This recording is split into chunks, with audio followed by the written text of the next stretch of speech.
So first thing is CTR. Let's jump back to all of our campaigns. CTR stands for click-through rate. It doesn't matter necessarily for you. What it is good for is whomever is managing that ad account. Click-through rate tells me if my ad content is relevant to the phrases I am bidding on. Okay, so if I've got a bunch of broad keywords and I keep getting clicks for water damage Galaxy S10 and water damage iPhone 10 and things like that, if the person searching is awake and sober and paying just half the amount of attention that they should be paying, they're not going to click on your ad, because your ad should be written towards residential or commercial water damage restoration, right? So if that's happening, if I've got really bad searches and my ad is totally not relevant to those searches, my click-through rate should be very, very low.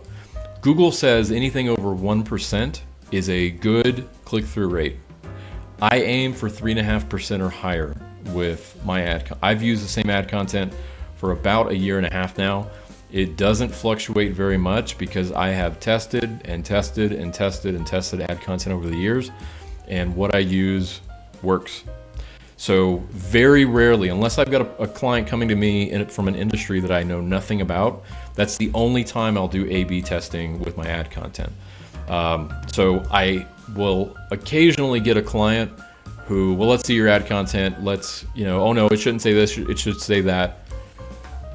If you've called me and you've hired me, I'm the person you're trusting to show an ROI. Let me do my job. Okay? CTR, if it's under 1%, you've got a problem. Something is wrong. And typically it points back to your keywords or key phrases being way, way too broad. You may also just have a clerical error where you've got an ad in one campaign that doesn't relate at all to those key phrases. If you've been paying attention, I break up my campaigns into ad groups, and those ad groups exist because of the key phrases I'm bidding that live inside of them. So inside of my fire damage ad group, I only have fire-related terms. Inside flood, etc. Even down to water extraction. There's no water damage type key phrases in my water extraction key ad group, and all of my ads reflect their ad groups. So with my water extraction ad group, I don't talk about water damage repair or water damage cleanup in a water extraction ad. I want the ad to speak to the way the person searched. Now, little side note, Google will do responsive text ads.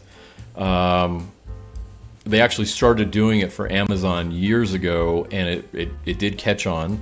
And just like Google will write ads for you, the AI will do all that for you. I don't recommend it.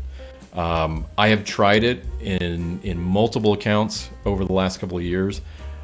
I think it's garbage, and I would not. I just don't trust AI to write good ad content, and I don't like responsive text ads. It's just sort of a personal preference of mine.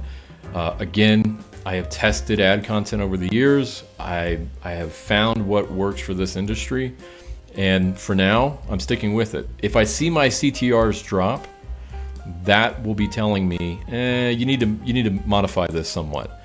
Now, one thing I'll say about the ad content I use, language is different in different parts of the country.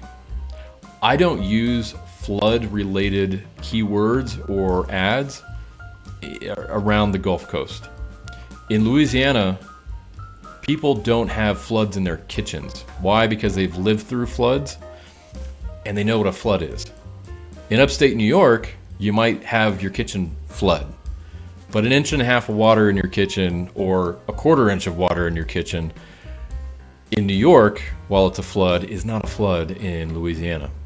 So if I'm using flood-related words in a state that regularly sees catastrophic events, floods, etc., I'm very, very careful about what I'm bidding on, because typically the clicks I'll get are actually people researching past floods and past cat events.